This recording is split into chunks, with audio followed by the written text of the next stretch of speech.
Me importa mucho hablar de Santiago porque creo que Santiago es uno de los más grandes, si no el más grande sembrador del trabajo actoral, de la dirección, de la escena en Colombia. Sin él no hubiera existido la Casa de la Cultura.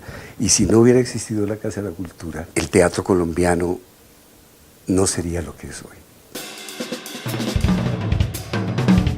Era el líder natural de esa congregación. Todos parecíamos como unas ovejitas detrás de él. Yo siempre lo he dicho, conocer a Santiago García ha sido como la justificación de mi existencia.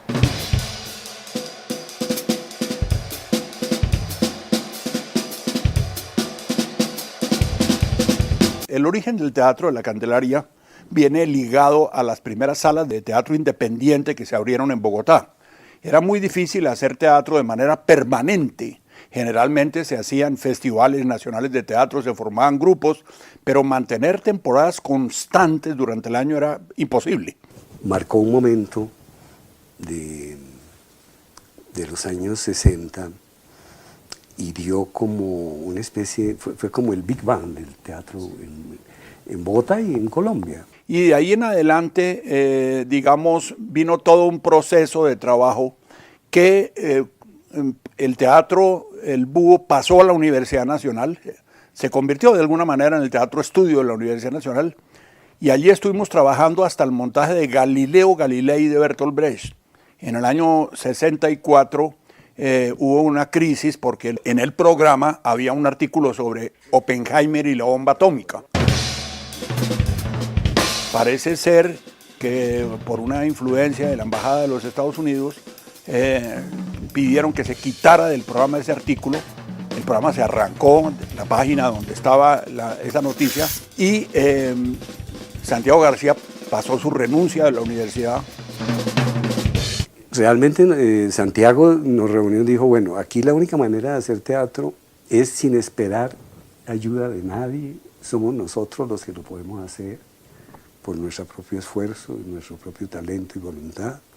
Entonces lo que necesitamos es un lugar, un centro donde podamos tener la actividad teatral y quizás otras más. Y así se fundó la Casa de la Cultura, estrenada en junio del año 66. Fue un proyecto muy inteligente, muy interesante, muy creativo, muy dinámico. Y en él confluían, yo diría que las mejores y las más importantes actividades y personas vinculadas a esas actividades creadoras y creativas. Conseguimos un sitio en la carrera 13 con calle 20, un local de 2 pisos. Y ahí fue donde pudimos organizar una salita con unas tarimas y unas butacas, con unos tarros de galletas Noel, que eran los reflectores, una oficina y un camerino en el segundo piso, la taquilla, etc. Se armó un centro cultural donde había obras de teatro, canción protesta, exposiciones de dibujo, exposiciones de pintura. No, era multicultural, sí. Conocí gente, quedaba yo con la boca abierta, con los músicos, los pintores. Imagínate, los escenógrafos eran Alejandro Obregón, Enrique Grau, Felisa Bursten, ¿sí? Los escritores, los músicos. Era una empresa muy corajuda. Y Santiago es un maestro, o sea, uno en esa época pues todos éramos muy jovencitos y uno no, todavía como que no se daba cuenta la calidad de maestro que es Santiago.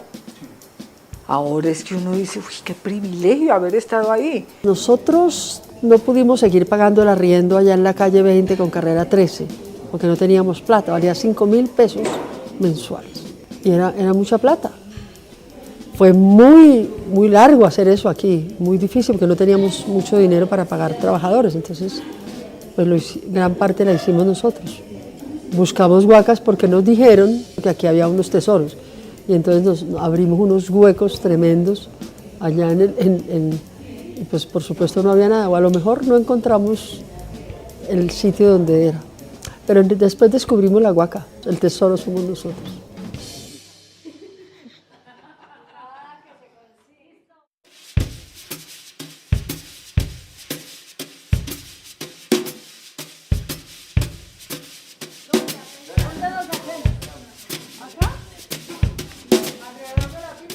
imagínense ustedes que la primera escritura de venta de esta casa era de 1630, o sea, es una casa de las primeras que se construyeron en Bogotá, fundado en 1538, esto en 1630 como a los inicios de la fundación de Bogotá.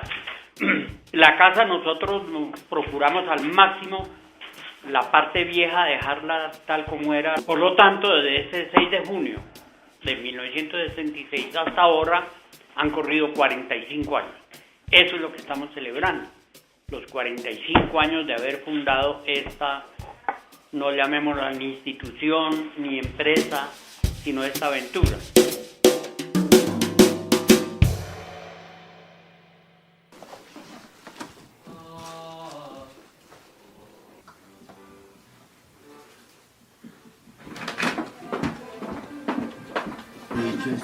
Sí, una viejita que se mueve. Buenas. Oh.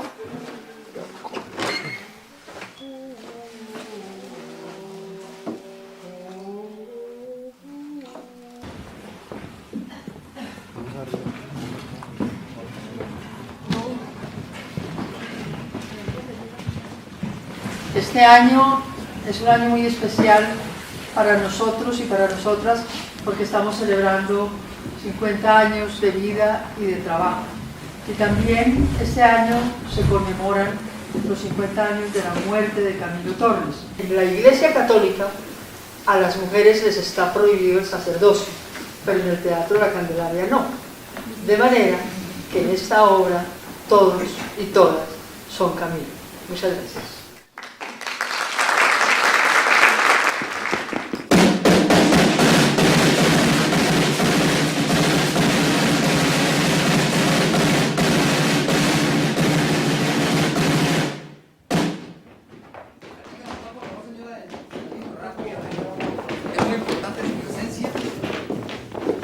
Señoras y señores, desde el sitio místico de los curiosos allá, en la esquina, los curiosos allá, ocurrida aproximadamente hace un mes, en julio de 1977, José Guadalupe Salcedo.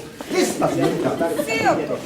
En Bogotá, siendo el día 6 de agosto y hora indicada para el efecto, según auto que así lo ordena, el juzgado 32, instrucción militar, se trasladó al sitio donde en la madrugada del 6 de julio de 1957 cayó abatido el antisocial Guadalupe Salcedo Hunda por parte de patrullas de las Fuerzas Armadas. Todo comenzó por una anécdota de cómo se hizo Guadalupe. Nosotros íbamos mucho a los llanos orientales a hacer las otras obras. Y pues aparte de ir a hacer las funciones, pues nos invitaban los parrandos a oír música llanera, a comer carne. Y García de pronto dijo, casi que en la música está implícita una figura que se llama Guadalupe Salcedo. Entonces hablaban, lo referenciaban directamente o hablaban de él, y entonces, bueno, investiguemos sobre Guadalupe Salcedo. Yo me acuerdo que nos fuimos con Santiago y con Peñuela casi hasta Orocue llegamos, buscando un señor cuchuco para que nos contara las historias de las guerrillas liberales de los llanos, porque esas historias están más que todo en la memoria, en los corridos, ¿no? Más que verbalmente la gente habla muy poco, o en esa época que uno preguntaba, hablaban muy poco de eso, pero cogían un 4 y ahí mismo empezaban a contar cómo funcionaban los comandos, cómo era todo el intrínculo en ese movimiento que se armó en los llanos orientales.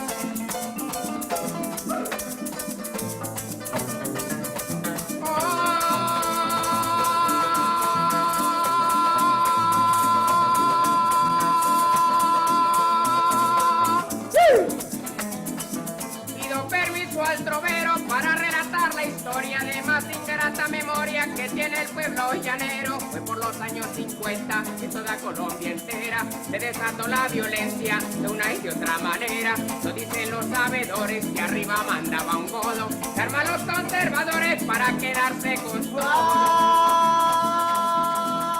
Pero la investigación se abrió tanto que llegamos a muchas cosas, ¿no? Entonces, una de ellas es el ejército que se mandó para Corea, para entrenarse, para venir a hacer, para enfrentar a la guerrilla liberal.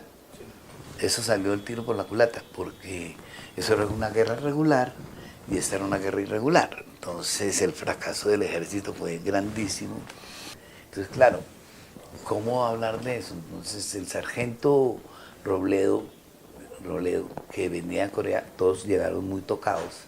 Dijo, bueno, toquémonos a este personaje. Y él gritaba, ¿no? ¿Dónde están esos guerrilleros de los llanos orientales? Y no sé qué, y salía ahí echando un discurso.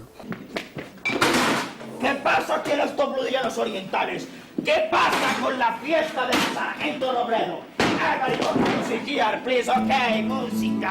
Pobrecita de mi madre, con que lástima murió.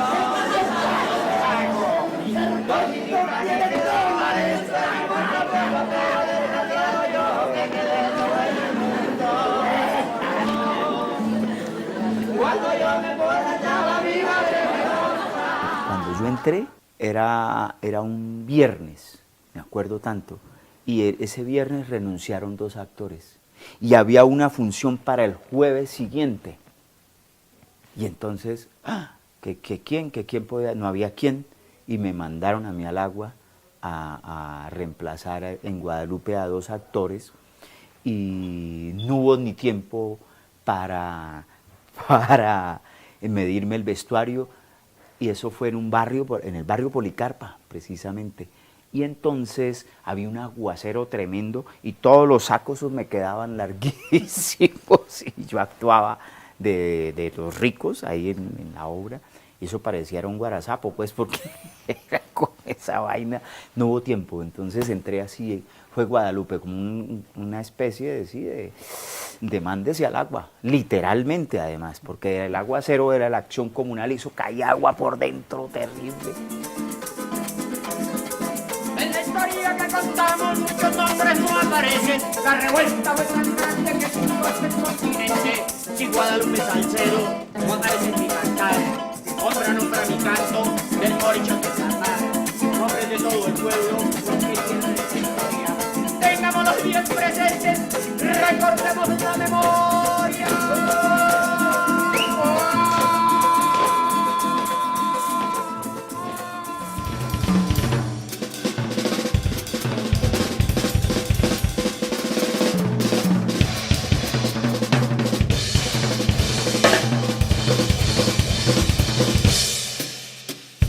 Pero la primera obra en la que yo participé, digamos, porque yo cuando entré a Golpe de Suerte ya estaba avanzado el proceso, ya eran casi a punto de estrenar, pero realmente la primera obra en la que estuve desde el proceso de concebir la obra, que duramos 2 años investigando, fue El diálogo del rebusque. Este era el único que nos faltaba. A los demás los sorprendimos en la guarida. La vieja La Brusca los denunció a todos. ¡La madre de la Bruscas! ¿Qué le habéis hecho, gran canallas? Casi nada, casi nada. Con 2 estirones que se le dieron en el potro, empezó a cantar que ni en el coro de San Ignacio.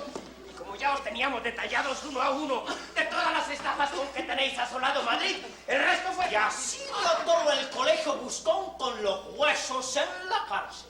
El diálogo del rebusque tampoco había una obra escrita que hizo Santiago García. Tomó elementos de la vida del Buscón de Quevedo y de otra cantidad de textos y fragmentos de poemas, y con esto armó el diálogo del rebusque, un poco siempre tratando de buscar nuevas alternativas para un teatro que tuviera raíces, por ejemplo, en la etapa más importante del siglo de oro español.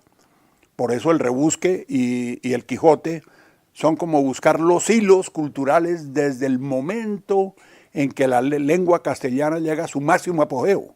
Y es la primera vez también que el grupo ya no asume, digamos, la creación colectiva total, que es decir, la creación del grupo desde el escenario y después una comisión escribía la obra, en el caso de Guadalupe o de Ciudad Dorada, Comuneros, sino esta vez, y eso era, digamos, una de las cosas especiales y particulares de la Candelaria, que se incentivó la escritura individual. Entonces, por primera vez Santiago escribía la obra, el diálogo del rebusque, Peñuela escribió la trasescena, Patricia escribió El viento y la ceniza. Entonces eran los primeros experimentos como de soltarle esa posibilidad también a los actores, y eso fue súper interesante. La obra más hermosa que llevo en mi corazón y que me costó mucha lágrima, me costó renuncia, yo le renuncié a García, fue con el diálogo del rebusque, con el Pablus, porque me manda ese personaje, y ese personaje es muy complejo y complicado.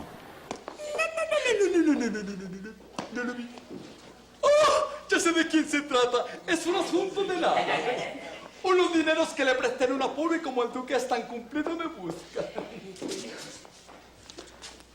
¡Don Diego! Prima, señoras, tía.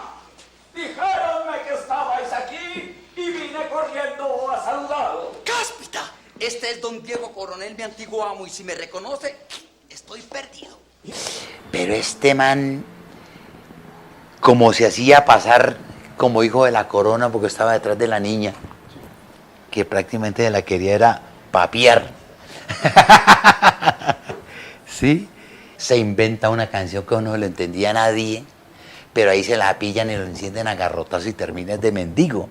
Casi te matan y te juro que hubiera sido un problema para nosotros allá en el infierno. ¡De putas traidores! Te han partido la cara en 2 mitades. De las piernas no te han dejado un hueso sano. Yo creo que esto hay que pararlo. Regresamos. ¡No, Cirilo! ¡Continuamos! Bueno, eso era muy complicado y yo un día lo llamé y le dije, García, qué pena, eso a mí me salieron las lágrimas. Yo no me atrevo a hacer ese personaje, pero está muy complicado, muy complejo, yo no tengo esa cancha, yo no sé, ¿cómo usted es que es bobo? ¿Quién tiene obras aquí? ¿Quién tiene el personaje hecho aquí? Nadie. Esto es creación colectiva y ese personaje lo vamos a hacer entre todos. Lo que pasa es que usted lo va a interpretar. Entonces no sea bobo, no sea cobarde. Hágale, eso a todos nos toca. Tranquilos hasta que esté, se estrena. Si mientras no esté, no se estrena. Y eso usted lo va a hacer. Mejor dicho, y me dio una confianza y una vaina, hablando como un amigo, me invitó a tomarme un trago. Querías volar sobre la vieja y ahora volarás sobre el mundo. ¡Falso, falso! Yo no soy ningún amante de la guía. Solamente le pagaba el alquiler de su cuarto, y de puta. ¡Pícaro! ¡Mi dinero, santa país de puta! Señor alguacil, el joven no tiene nada que ver con esa bruja. Ese negro sí es su amante, ha llevado el puto.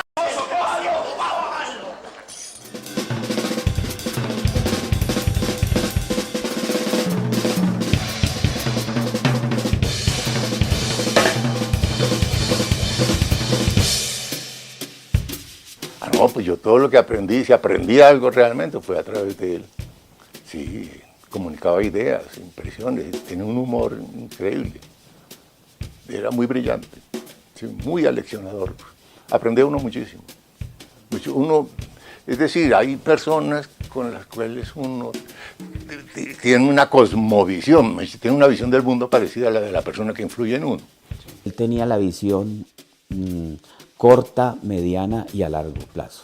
Él tenía una visión de totalidad de los objetivos de él y los del grupo, de esa amalgama que se iba construyendo en los procesos de las obras. Mucho pensamiento sobre el público también, ¿no?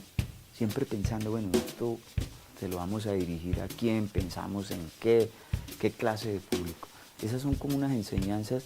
Conocer la humildad y la ética del oficio, ¿sí? La necesidad de estudiar, pero con un nivel como de desintelectualismo muy grato, desde cómo la literatura y el estudio tiene que volver muy práctico para la vida y más para el arte, que tiene que ser concreto. Tuvimos una relación muy cercana, muy estrecha, de amigos, de director, de maestro, y él es como una sabiduría ambulante.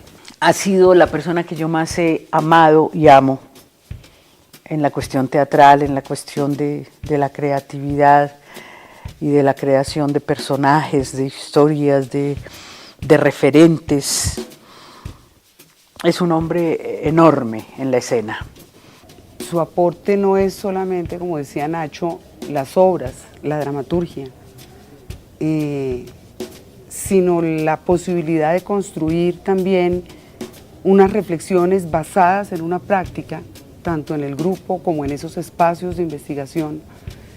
El maestro como formador, el maestro como creador, y claro, lo que tú dices, el maestro como una gran carcajada, el maestro irreverente. Obviamente, sí, el sentido del humor de él era impresionante, a veces, como se dice, un poco sangrón, un poco irónico demasiado, pero era un hombre que podía disolver cualquier solemnidad en las reuniones, en cosas, y nos pegaba unas aterrizadas con un chiste pues además pertinente. Él terminaba diciendo, en últimas, usted se da cuenta es en el culo del espectador. Empezó la obra, es que yo le aprendí muchas cosas a ese man. Pille la nalga. Si el culo está para allá y para acá, sospeche. Si el culo está quieto, ¡pum!, lo agarró. Empezó en la búsqueda de una dramaturgia nacional y de una dramaturgia ligada a la problemática del país. Allí hay todo un legado de Santiago García que indudablemente influyó sobre muchísimos grupos. A partir, digamos, de la experiencia de Santiago y de esta etapa, aparecen cantidad de nuevas propuestas de teatro colombiano, de distintas visiones y de distintas miradas. Pero Santiago prácticamente es el padre del teatro colombiano para mí.